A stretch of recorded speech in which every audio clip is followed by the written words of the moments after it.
This is the mop-up for February 23rd, 2024. I'm David Feldman. Thank you for finding me. I'm coming to you from New York City. Please like this episode and share it so I remain in your feed. Lawyers for Julian Assange, founder of WikiLeaks, made a last-ditch appeal before British magistrates not to extradite him to the United States, where Assange faces charges of violating the Espionage Act. It has been nearly a decade since Assange released a trove of classified material, including videos of American soldiers laughing while committing war crimes. None of those soldiers were ever so much as demoted, yet Julian Assange now faces 175 years in prison if he's handed over to America. Chelsea Manning, the U.S. service member who turned the documents over to Assange, ended up doing years in prison, often in solitary confinement, until Barack Obama finally commuted her sentence. Let's be clear, Assange leaked classified material that wasn't protecting any foreign assets with actionable intelligence, that was keeping our soldiers safe or was furthering our national security. Julian Assange leaked material that had been classified to protect soldiers and higher-ups from getting prosecuted for war crimes. And for that, our government wants him to spend the rest of his life behind bars. Assange is no different than Daniel Ellsberg. And by that I mean he's a hero and should be returned to Australia, where he can continue his work keeping an eye on us. The British government is not expected to issue a ruling until next month. 2 years ago, a British judge refused America's extradition request, saying, "Our prisons here in the United States are so dangerous that to place Julian Assange in one to await trial would serve as his death sentence." Meanwhile, the real national security risk is in Washington, D.C. There's no budget, no continuing resolution, no border bill, no funding for Israel or Ukraine, no reform of the Foreign Intelligence Surveillance Act's Section 702, which permits Donald Trump's deep, dark state to search our electronic communications without a warrant. Nothing is getting done. No border bill, nothing. And we're days away from a partial government shutdown and 2 weeks away, about 2 weeks away from a full-blown government shutdown. So where was Mike Johnson, our speaker, with all that has to be done? Well, he wasn't in Washington because he gave everyone a 2-week vacation, and he enjoyed his down in Mar-a-Lago, taking orders from Donald Trump, who we now know takes all his orders from Vladimir Putin. As more and more House Republicans announce they're not seeking re-election, CNN reports this morning that former Speaker Kevin McCarthy is now blaming all the dysfunction and discontent in Washington on Florida Congressman Matt Gaetz. Kevin McCarthy will not let it go. If you remember, Matt Gaetz is responsible for Kevin McCarthy being forced to get out of town, and he won't let it go. So now Kevin McCarthy is insisting that Matt Gaetz belongs in prison and that he, Matt Gaetz, is personally responsible for all the dysfunction in Washington. Gaetz responded to McCarthy's accusation by once again taunting him and saying, "I take this as a compliment." He then added that hopefully the purge of do-nothing Republicans will continue and eventually deliver a bumper crop of Republicans who, like Kevin McCarthy, are bolder, tougher, and smarter. You know, Kevin McCarthy, you can't win. Matt Gaetz is smarter than you, probably because he's more evil than you are. Let it go. Matt Gaetz, let him go. And with the House ethics investigation now looking into allegations of Gaetz trafficking underage girls and prostitutes, possibly. It's starting to look like Matt Gaetz will also be heading for the exits, but he'll be doing it involuntarily. Something tells me, however, House Republicans will slow walk Matt Gaetz's amputation after George Santos was tossed out back in December. Democrat Tom Suozzi won his seat this month, and Republicans have suddenly realized we need every idiot we can spare. We're now down to something like a 2-vote majority. There's a distinct possibility we're going to know who the next senator from California is going to be on March 5th, when California holds its jungle primary to replace Dianne Feinstein, who passed away last year. 3 world-class Democratic members of Congress are competing.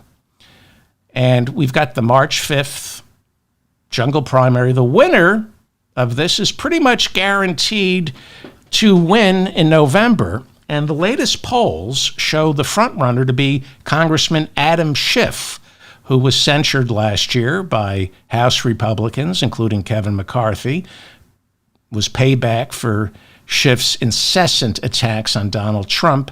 Schiff served as chairman of the House Intelligence Committee and was instrumental in exposing Russian interference in our 2016 presidential election. Schiff served as an impeachment manager and, of course, sat on the January 6th committee.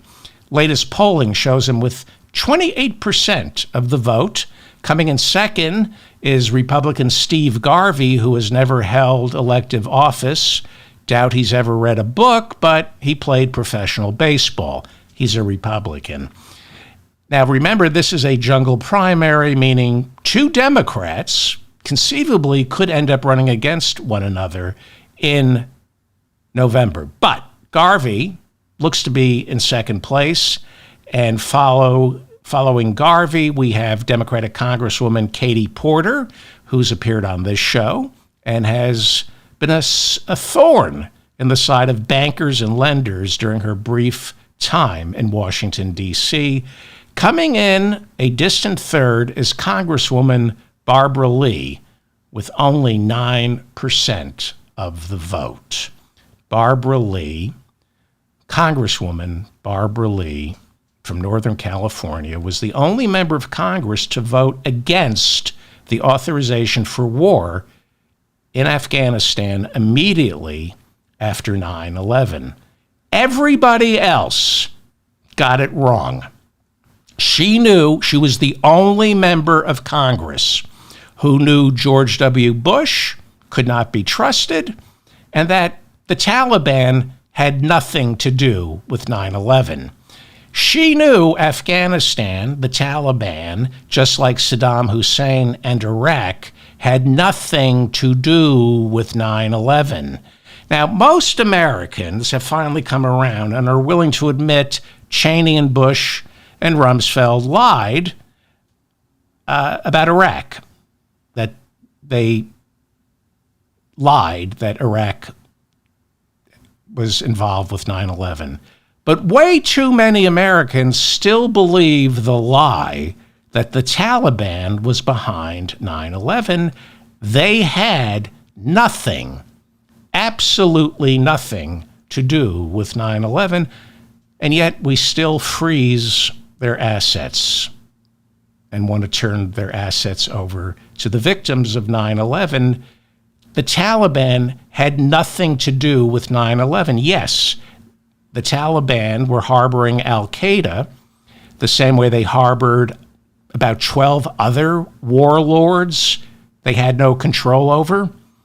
And never forget, the country that financed al-Qaeda was Saudi Arabia, while Pakistan's army was riddled with al-Qaeda supporters, which is why Pakistan ended up harboring al-Qaeda, and more importantly, why bin Laden was eventually killed in Pakistan.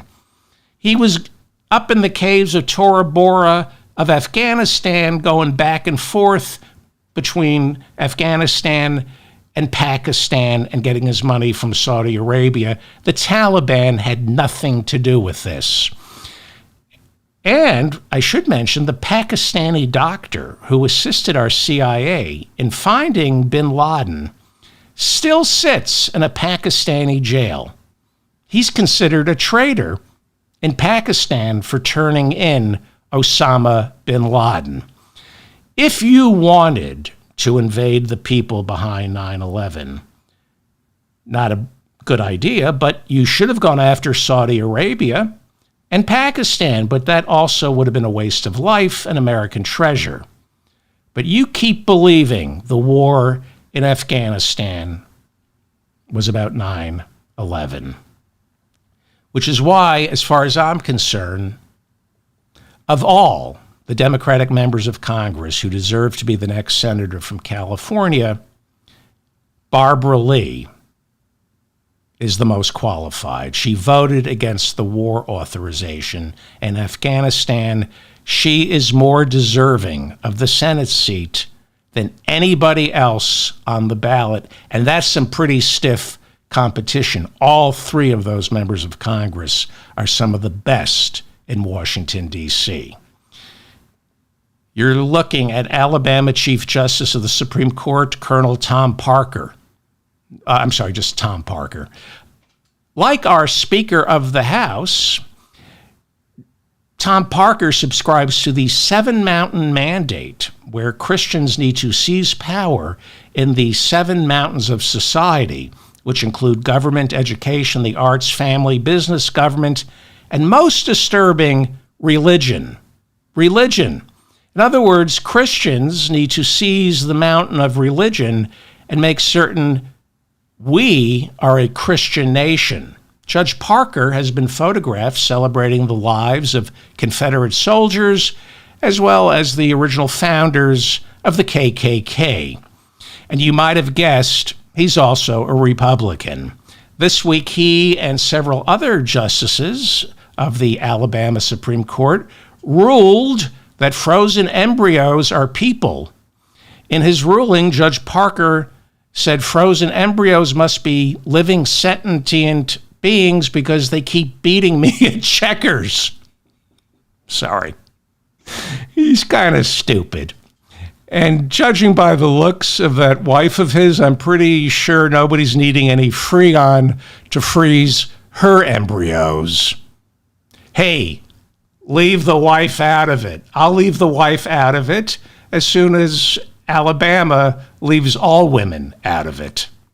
She's fair game. If all women in Alabama are free game, I'm going after his wife. Alabama says frozen embryos have personhood.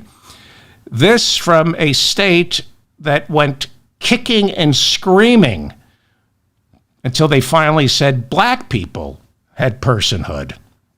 The Washington Post reports that since Roe was overturned in 2022, 11 states have passed legislation that defines personhood beginning at the point of fertilization.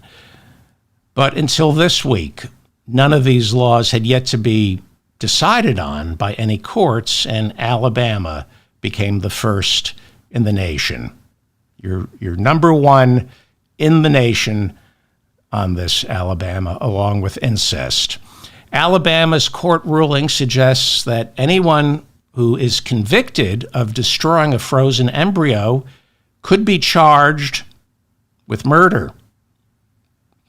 Does that include the death penalty? Alabama is so pro-life, you might remember back in late January, it took 45 minutes for them to execute a death row inmate with their experimental dose of nitrogen, where he seized and convulsed, while Alabama corrections officials called it the most humane form of execution known to man. The ruling, let me have some coffee here, Alabama. But let's tiptoe lightly around this shit stain of a state, because we don't want them to feel bad about themselves. I like Montgomery, Alabama, People in Montgomery are great. The ruling also calls into question the ability of Alabama women to be able to order abortion pills through the mail from out-of-state providers. Yeah, the Republican Party, where all life is precious unless it's a woman's.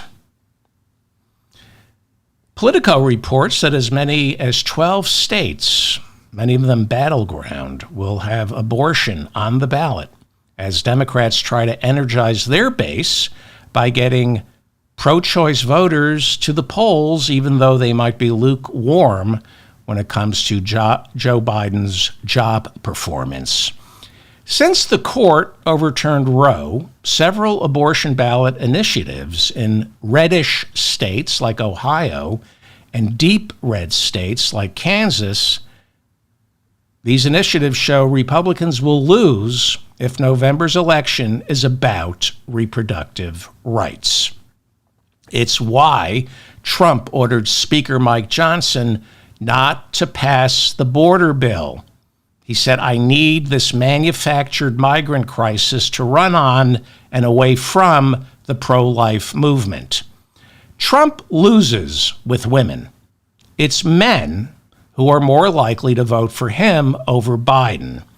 Biden wins with women, especially since Donald Trump is an adjudicated rapist, and women know Republicans are the party that wants to force young women to bring their rape babies to full term. Let me repeat. Trump is an adjudicated rapist, and Republicans think women, even underage girls, should be forced to bring their rape babies to full term. Russell Vought served in the Trump White House as Trump's director of the Office of Management and Budget. It was his job to prepare the president's budget proposal that he would send to Congress as a framework. After leaving the White House, Vought joined a religious think tank, which sounds like a contradiction in terms. Politico reports that Vought has come on board the Trump campaign as an advisor so that should, God forbid, Trump win, he can hit the ground running by infusing Christian nationalism into his agenda.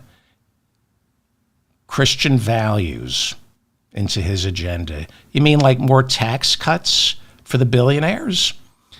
Politico reports that the Trump White House plans to go all in on the idea that American Christians are under assault here in America.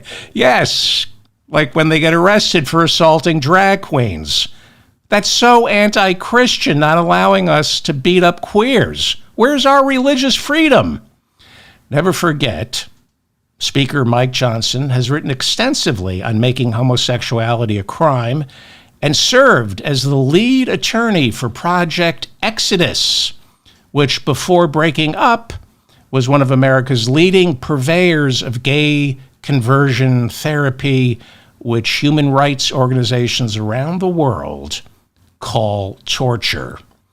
We should expect Trump, in the lead up to the convention, we should expect him to start touting America as a Christian nation founded by Christians with Christian ideals, you know, like Donald Trump, who slept with Stormy Daniels right after Melania gave him a son.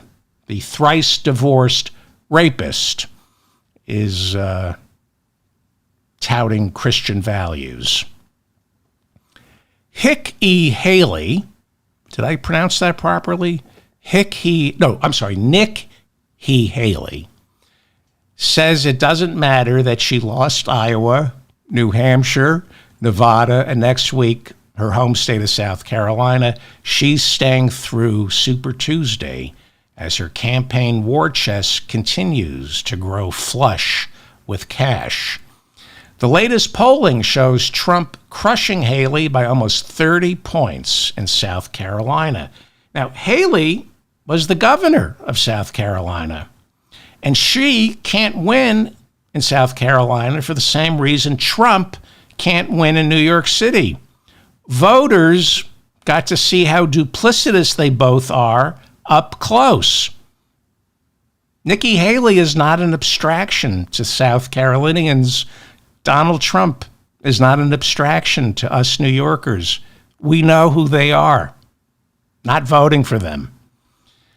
Speaking of turd stains from South Carolina, the Associated Press reports that potential Trump running mate, South Carolina Senator and failed presidential candidate Tim Scott, is refusing to say whether he would have acted differently on January 6 than Vice President Mike Pence. If you remember earlier in the month, Republican Senator from Ohio, J.D. Vance, who is also hoping for a spot on the ticket, said he disagreed with Vice President Pence and would have allowed alternative slates of electors to be counted on January 6.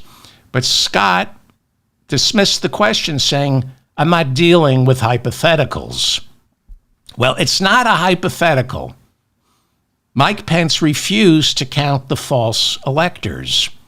Simple question. Was he right? And would you have done the same? And if you become vice president, will you do the same? We've talked about the false electors scheme down in Georgia, which prompted Fulton County District Attorney Fani Willis to indict several local Republicans alongside Donald Trump for trying to overturn the 2020 presidential election. But the false electors scheme wasn't limited to Georgia. Republicans who participated in the false electors scheme in Michigan have been indicted, and investigations are going on right now in Arizona and Wisconsin. Last year, Wisconsin's 10 false electors settled out of court in a civil lawsuit filed by Democrats.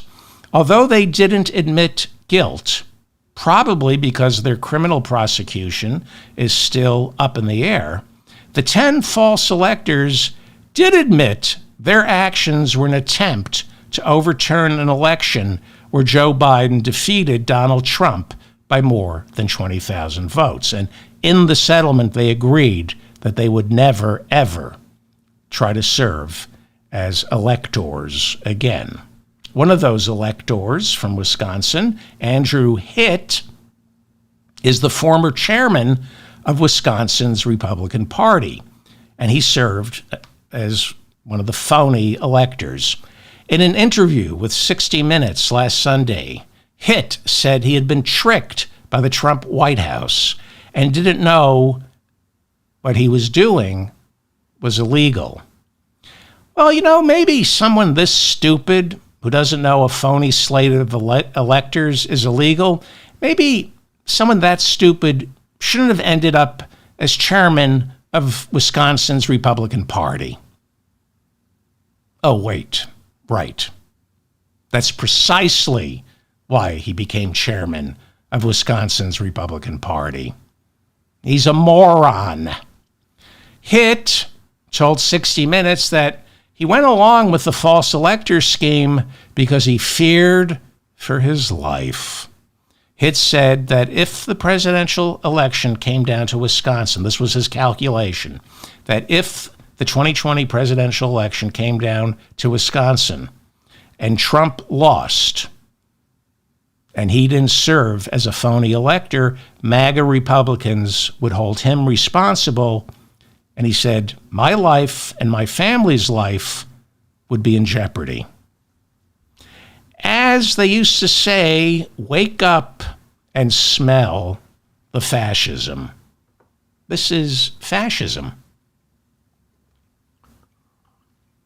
Well, let's go back to Wisconsin. For the past decade, since the previous census, every 10 years we do a census. So after the 2010 census, Wisconsin has been considered the most gerrymandered state in America, with Republicans able to control the state house, but losing statewide elections. So in Wisconsin, you have a Democratic governor. You've got Democrat Tammy Baldwin as a senator. And that suggests more Democrats live in Wisconsin than Republicans, but gerrymandering has denied Democrats representation. Yes, I know Ron Johnson is a Republican. He's the senator from Wisconsin. But Wisconsin, Joe Biden won Wisconsin, and those districts are gerrymandered. It's changed thanks to Democrats gaining control of the Supreme Court last year, and Republicans in the State House realizing we better redraw the maps instead of allowing Democrats on the court to do it for us. So there are new maps that were signed into law by Wisconsin's Democratic Governor Tony Evers this week. And according to Politico, they will go into effect for the November election, meaning Democrats are now poised to pick up far more seats in the Wisconsin State House, although gaining control, I don't know. Probably doubtful. Nikki Haley said if elected, she would pardon Donald Trump. Haley said she wants to put all this baggage behind us. She said it wouldn't benefit anyone to see an 80-year-old man languishing in prison while his supporters roar for his release. She said it wouldn't help anyone to see Donald Trump languishing in prison. Then why am I fully erect right now thinking about it? Trump is facing 4 criminal trials this year. And based on past performance, he's not doing too well in the courts. Remember, he spent something like $100 million on lawyers since he left office.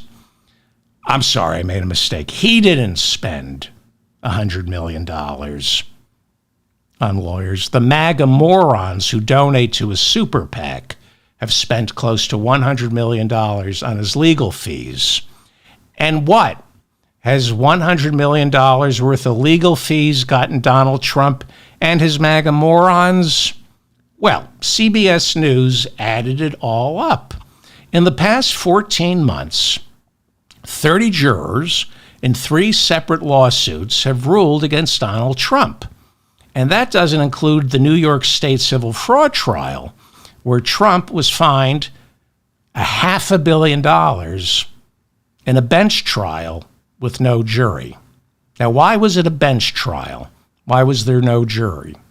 Because his idiot lawyer, Alina Habba, never asked for one. Trump, outside the courtroom, lies to America and insists he's been deprived a jury trial. But inside the courtroom, everyone knows Alina Habba and Donald Trump never asked for a jury because he knows a jury would rule against him, and it's cheaper to threaten the life of one judge than it is to threaten the lives of 12 jurors, plus the judge. That's 13 lives you've got to threaten. It's much more efficient to have a bench trial and only have to phone in bomb threats to the judge's house. That would be Judge Arthur Engoron, who presided over this New York State civil fraud trial, where Donald Trump was fined an order to turn over close to $500 million next month. And yesterday he rejected the former president's request to delay the ruling going into effect. They're asking for a month before that ruling goes into effect. But Judge Engoron said absolutely not. Now, I'm no legal scholar, but I'm pretty sure you don't curry favors with a judge by sitting back and allowing your supporters to phone in bomb threats while also promising to kill the judge's wife, children, and his entire courtroom staff. Again, I'm not a legal scholar, but I have a sneaking suspicion judges kind of don't like death threats of that magnitude and tends to leave a bad taste in their mouths. and they're not going to cut you any slack. I don't know. I'm not a legal scholar. But I do know that's how stupid Donald Trump's New Jersey strip mall lawyer, Alina Habba, has turned out to be. She didn't even know to tell her client that, if you keep threatening to kill the judge and his family, he's probably not going to rule in your favor. Again, she has earned, I think the super PAC has paid her close to $4 million in the past 2 years to defend him. Once Judge Engoron makes his judgment official, that's good coffee. Once he makes the judgment official, and that could be today, then the clock starts ticking, and Donald Trump, hang on, I'm getting hard again. Donald Trump has 30 days both to appeal the judge's ruling as well as, whoa, I may need to change my pants. He's got 30 days to deliver the $500 million to the state of New York, which will hold on to it until Trump goes through the appeals process. If Trump wins on appeal, then that $500 million will be returned to him. But if he loses on appeal, which seems likely, he's out that $500 million that he most certainly does not have. Not only that, once Judge Engoron's judgment becomes official, and that's probably today, interest starts kicking in, which means, here we go again. Man, this is better than Viagra, which means every day Donald Trump doesn't put up the $500 million or post a bond, and by the way, good luck finding someone willing to lend Donald Trump $500 million to pay a fine for being found guilty of inflating his assets to secure the very thing he needs right now, a loan. Right? So every day that he can't come up with that $500 million or a bond, $87,000 is tacked on to that $500 million. Like I said on the last show, Judge Arthur Engoron set a trap for Donald Trump. Because in order for Donald Trump to come up with that $500 million, he's going to have to commit even more fraud. But this time, the D.C. special counsel Jack Smith, as well as a court-ordered monitor of the Trump Organization, is watching Donald Trump's every financial transaction. So, Donald Trump comes up with $500 million in the next month. Do you think for one moment special counsel Jack Smith is going to say, well, how about that? He came up with $500 million. I don't know how he did it, but he did. He's good. Well, what else should we do? No. Jack Smith is going to be all up in that shit. He's going to want to see the receipts. And New York State Attorney General Leticia James says if Trump can't come up with that $500 million within the next 30 days, she is prepared to seize his New York City properties and start selling them off. Where's Melania going to live? She's in Trump Tower. James said on Tuesday, quote, I'm eyeing 40 Wall Street every day. 40 Wall Street is downtown. It's the two big properties that Trump owns are 40 Wall Street and Trump Tower. Now, the problem that Attorney General Leticia James will have in seizing and then selling Trump Tower and 40 Wall Street is it's probably not going to come to $500 million. I don't know if you have checked the commercial real estate market lately. Trump Tower in today's market is worth, if he's lucky, $350 million. Plus, he has a $100 million note on it. So let's be generous and say he gets $300 million for Trump Tower, and I'm being generous. Office buildings are worthless in New York thanks to Zoom and people working remote. And 40 Wall Street, well, it was once appraised at $200 million, but not in this market. And who knows how much he borrowed against it. And good luck selling it at fire sale prices. I mean, when you have to unload real estate, that's not when you want to sell real estate. So to come up with that $500 million, Leticia James, if she seizes the property, she's going to have to start selling off even more. 40 Wall Street and Trump Tower don't amount to $500 million.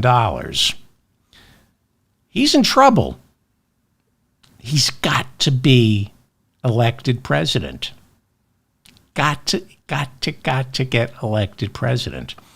The New York Times reports this week that the Trump brand, this is the problem with trying to sell his real estate to pay off this $500 million. The New York Times reports this week that the Trump brand isn't worth what the former president insisted it is during the New York civil fraud trial, where he kept saying every single one of his properties should be appraised with what Trump calls the presidential premium because of the added value of Trump's name. He's saying people are willing to pay more for properties with my name on it, the brand. Well, according to the New York Times, 4 New York City buildings that removed Donald Trump's name have increased in value by 9% in the past decade, while the 7 buildings in New York City that kept Trump's name have decreased in value by 23% over the same period. Rolling Stone magazine reports this morning that Donald Trump supports efforts by a lone MAGA trucker who is encouraging 10 other Teamsters to refuse delivery of any products, including food and water, to New York City to protest last week's $500 million civil fraud judgment against the former president, who was found guilty of ripping off bankers and insurers by inflating his net worth in order to secure favorable interest rates. So Donald Trump supports a blockade of New York City. This is the man who wants to be president again. A man who supports a blockade, a trucker's blockade of New York City. That's one of the ways General Pinochet seized power with the help of the CIA in Chile. The CIA worked with the labor unions, and they convinced the Teamsters in Chile to jam the highways in the lead up to the CIA's assassination of Salvador Allende. Labor unrest, that's what the CIA did to turn the public away from Salvador Allende. And the truckers are very powerful. They can shut the economy down. Campaigning in Michigan, Trump called the $500 million ruling by Judge Arthur Engoron, quote, an attack on the people in this crowd. Trump then added, we're all in this together. And he's kind of right, since it will be the contributions to his super PAC from those MAGA morons in the crowd that will pay his fines. So those idiots are all in it together with him.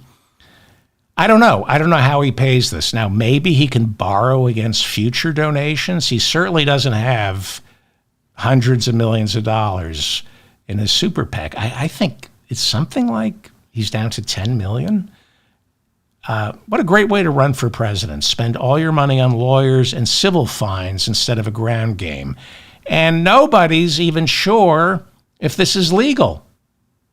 What's amazing is most of the supporters, if not all, don't have a clue about anything. But they have no idea that the money they donate is going to the one occupation they hate the most, trial lawyers.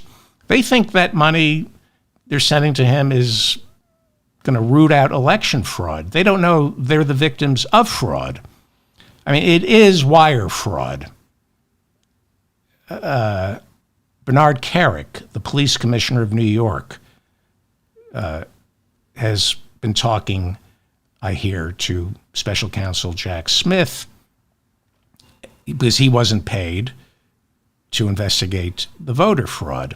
He's upset that he did all this work with Rudy and never got paid. And so he's urging Jack Smith to try Donald Trump for wire fraud, which this is. It's wire fraud. So when Trump loses in November, is anybody going to say it's bad for the country to lock him up? When he loses in November, the Republican Party will be in fragments. He can't run in 2028. Maybe, I don't know. Who knows?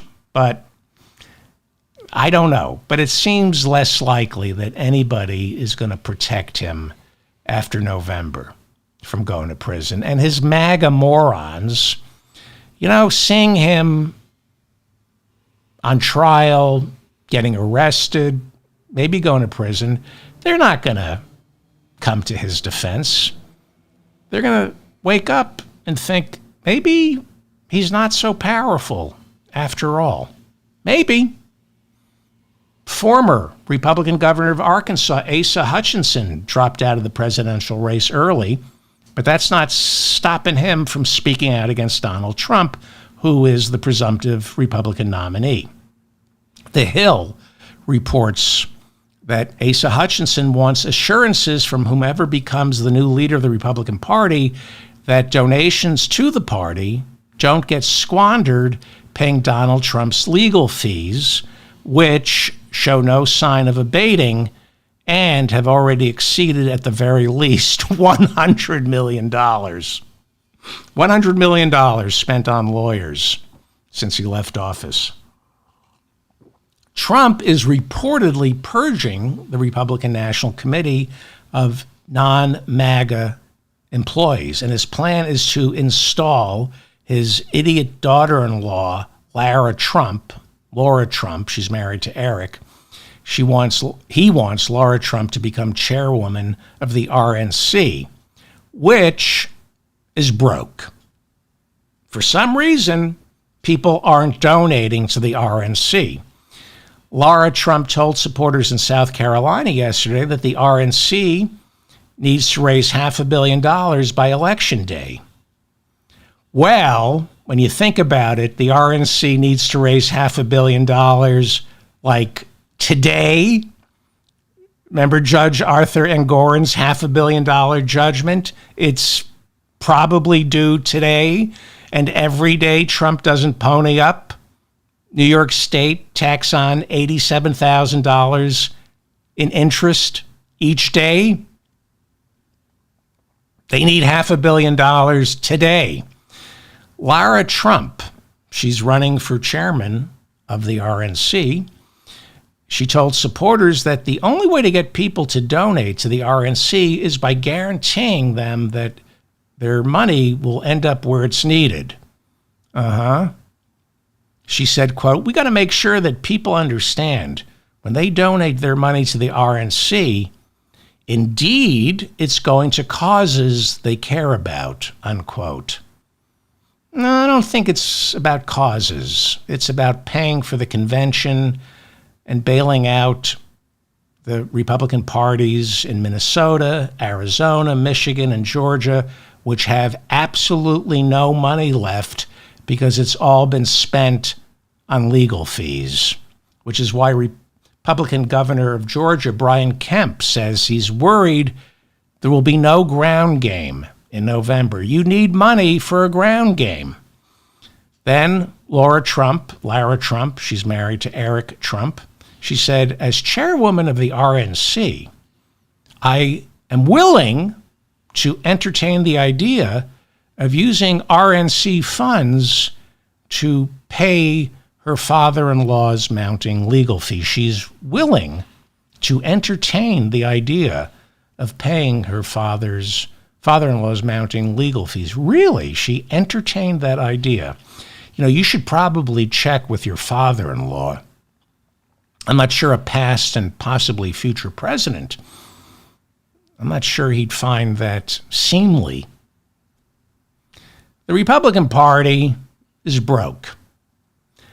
And one of the people they're holding responsible for nobody donating to the Republican Party is the founder of Turning Points USA, college dropout Charlie Kirk, who helped orchestrate the firing of Ronna McDaniel as chairwoman of the RNC. Charlie Kirk, is reportedly trying to turn the Republican Party into an extension of both MAGA and Turning Points USA. He's all in on Donald Trump and white nationalism. The Romney wing of the GOP, Ronna McDaniel is related to Mitt Romney, who was the 2012 Republican nominee. The Romney wing of the GOP, which gets smaller and smaller by the second, they are insisting that Charlie Kirk has become such a prodigious fundraiser that his Turning Points is attracting a donor base that should otherwise be given money to the RNC, not Charlie Kirk. They're insisting that money going to Turning Points really belongs to the RNC. And what's left of non-MAGA establishment Republicans, their concern is that if Charlie Kirk gets to play as large a role in the Republican Party as he's planning, the big donors are going to stay away in droves as Charlie Kirk continues to go all in on white Christian nationalism, saying just in the past month that he doesn't want to fly on a plane with a black pilot. And I don't even want to say these words, that Dr. Martin Luther King was an awful human being and not a good person. Who says that? Who says that? Well, it goes without saying that Kirk is devoted to Trump, which means the Republican Party is about to take a very sharp right into the bowels of ethno-nationalism and white supremacy. That's going to cost the RNC donors, which means they won't be able to afford a get-out-the-vote machine in November. Now, we've talked about the Trump ground game, which many people said was impressive, especially in Iowa. But only 7% of registered Republicans in Iowa voted for him. And you got to do better in the general election. The Supreme Court issued yet another setback for MAGA Republicans when they refused to reverse a Michigan court's $150,000 in sanctions issued against Trump's election interference attorney, Sidney Powell. This is interesting because the Supreme Court has two big rulings coming up on Trump's presidential immunity and Colorado's decision to scrub him from the ballot. And the Supreme Court refused to overturn a Michigan court's $150,000 in sanctions against Sidney Powell. Now, the Michigan court ruled and sanctioned Sidney Powell, along with several other attorneys who were working for Trump. They say they wasted the court's time by filing what the court called sham lawsuits in 2020 challenging the presidential election results in that state. Powell is one of Donald Trump's 18 co-defendants in the Georgia RICO trial, where Fulton County District Attorney Fani Willis charged Trump with running a criminal racket that attempted to overturn the 2020 election results in that state. Sidney Powell has already pled guilty down in Georgia, wrote a letter of apology, and has become a cooperating witness. The letter of apology was lacking, but she's a cooperating witness. Trump White House advisor Peter Navarro, who along with Steve Bannon, conceived the Green Bay sweep to delay for days the January 6th certification of Joe Biden as president. He's now expected to report to prison in a matter of weeks after a jury found him guilty of contempt of Congress for failing to obey a subpoena from the January 6th committee. Navarro is facing even more legal trouble. A federal judge just warned that Navarro is about to be hit with a contempt of court charge for not turning over to the National Archives hundreds, possibly thousands, of White House documents. Navarro served as one of Trump's top White House economic advisors, and he was going to appeal his contempt of Congress verdict, but has intimated he's all out of cash and can't afford his lawyers. 3 MAGA Republicans fined $500 each by Speaker Nancy Pelosi in May of 2021 for not wearing masks on the House floor were delivered a setback after the United States Supreme Court refused their appeal of that fine. Interesting. Again, this is the Donald Trump Supreme Court, 3 out of the 9 picked by Trump. Republican nutcases Marjorie Taylor Greene of Georgia, Thomas Massie of Kentucky, and Ralph Norman of South Carolina not only refused to wear masks, but openly flaunted Pelosi's rule by sending maskless selfies standing in front of her podium to their constituents. You might remember Congressman Ralph Norman from my previous episode where I read you the text he sent just hours before Joe Biden's inauguration. It was a text he sent to White House Chief of Staff Mark Meadows, urging Meadows to save our republic by telling Donald Trump to declare martial law and not leave the White House. This was after January 6th. This was like 36 hours before Joe Biden was inaugurated, and South Carolina Republican Ralph Norman is sending texts. It's our last hope. Invoke martial law. Please urge President to do so. That text was turned over to the January 6th committee by Mark Meadows and was obtained by Talking Points memo. Axios is reporting this morning that the FBI now believes Russian intelligence is behind the lie that then Vice President Joe Biden ordered Ukraine to fire its top prosecutor because he'd accepted a $5 million bribe from Burisma, a Ukrainian gas company that would have benefited from that prosecutor getting fired because that prosecutor, according to this lie, was digging too close into Burisma's corruption. It's a lie.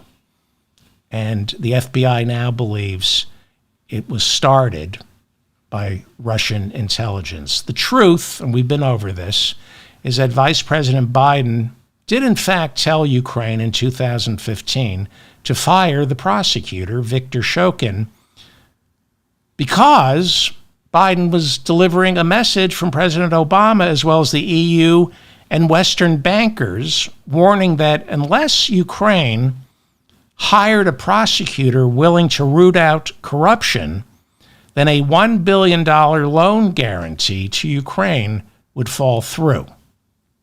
The FBI says it now believes Russia was behind this lie.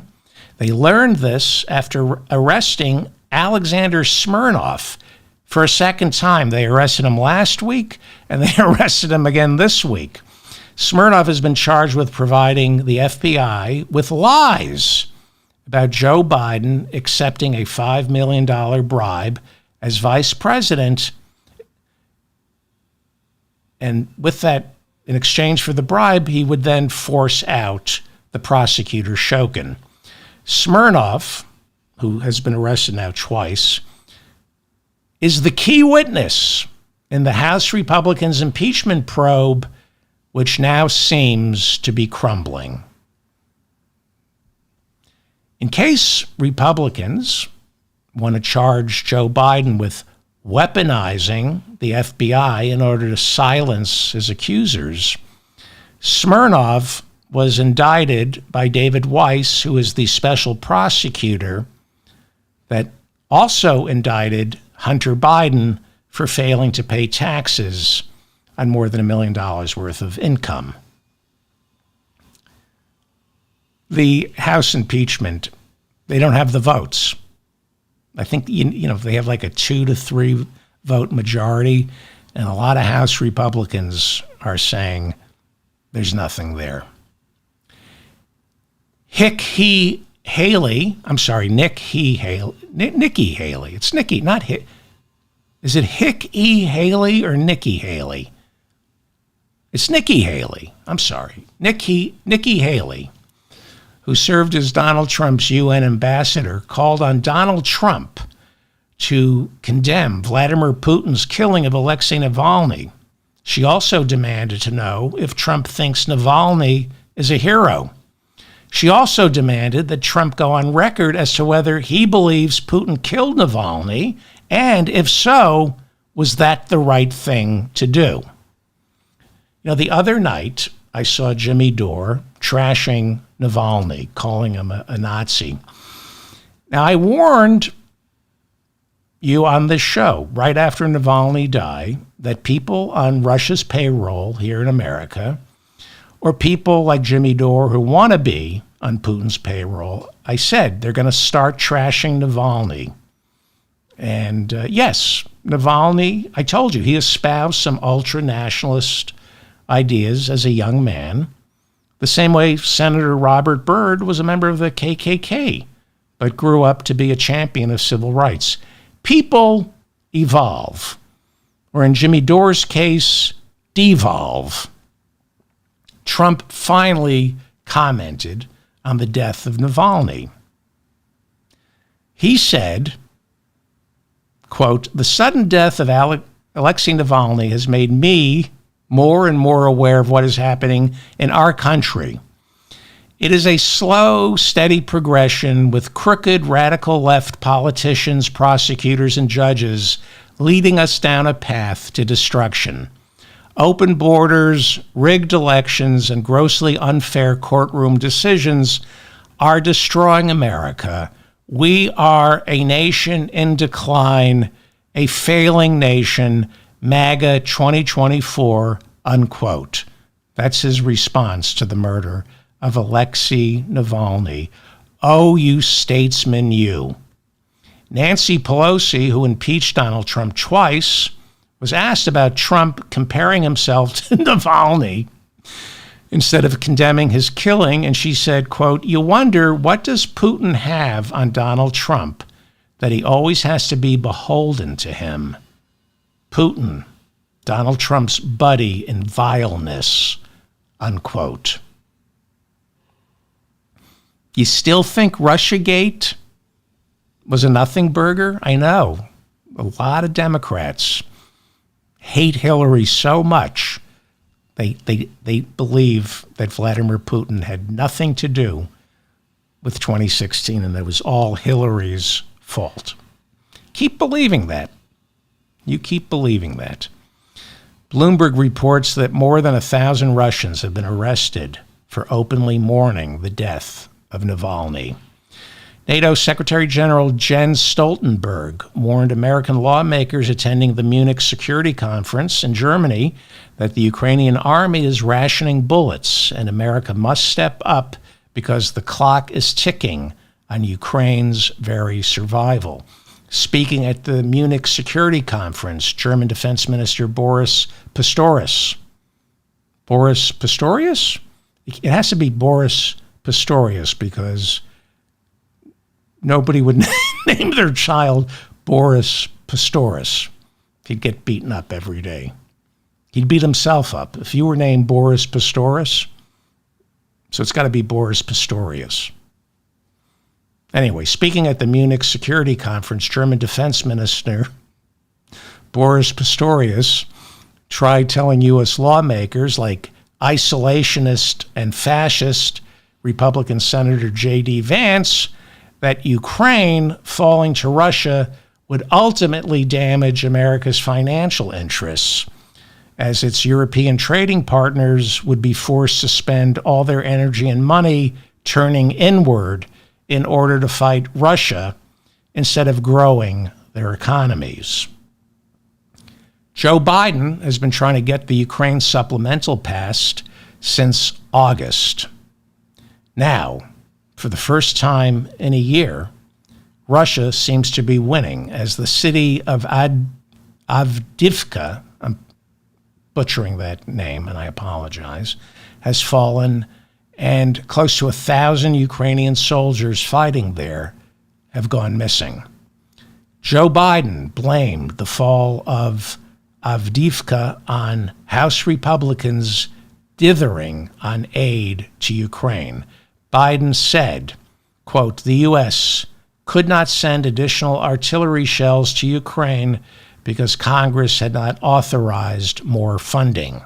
As a result, Ukraine's forces were not able to successfully counter the waves of troops Russia was sending into the city." NBC News reports that Biden is considering taking his own initiative as commander-in-chief by providing Ukraine with a better class of long-range ballistic missiles as he waits for Congress to approve more funding for the war. NBC says since the war began, the Pentagon has given Ukraine medium-range missiles, but as Ukraine faces mounting casualties, Biden is prepared to up the ante by sending long-range missiles that can reach Russian-occupied Crimea, which Putin seized 10 years ago, back in 2014. Meanwhile, the Associated Press reports that Joe Biden is attempting to sell aid to Ukraine the same exact way he sold it last year, as a jobs bill for America. The White House is reminding members of Congress that $40 billion of that aid for Ukraine would go towards American factories spread out across the nation building weapons. We are a wartime economy. We are a wartime economy. We've been that way since Vietnam. I'm David Feldman, reminding you to stay strong and protect the weak. Thank you for listening to this show. Thank you to everybody in the chat.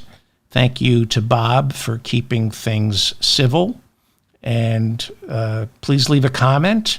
If I read all your comments. We have people weeding out we have Russian trolls, so we're dealing with it. We have MAGA trolls and Russian trolls, and but I read all your comments and thank you for your suggestions and your corrections. Please subscribe to my newsletter and my channel. The best way to help this show is to leave comments and to share, to copy and paste the episode, and share it in email, text messages, on social media. Subscribe to this channel and like it. Like this episode. The way that a lot of people are saying, I subscribe to your channel, but you're not showing up in my feed. You need to like each episode. That way I remain in your feed. There are a lot of YouTube and shows and a lot of podcasts out there. So if you have to let the algorithm know that you enjoy this nonsense. So thank you all for putting up with me. And I will see you either tomorrow or Saturday or Sunday, depending how much sleep I'm able to get. I have a little some sleep issues. All right. Thank you. Thank you very much. Thank you.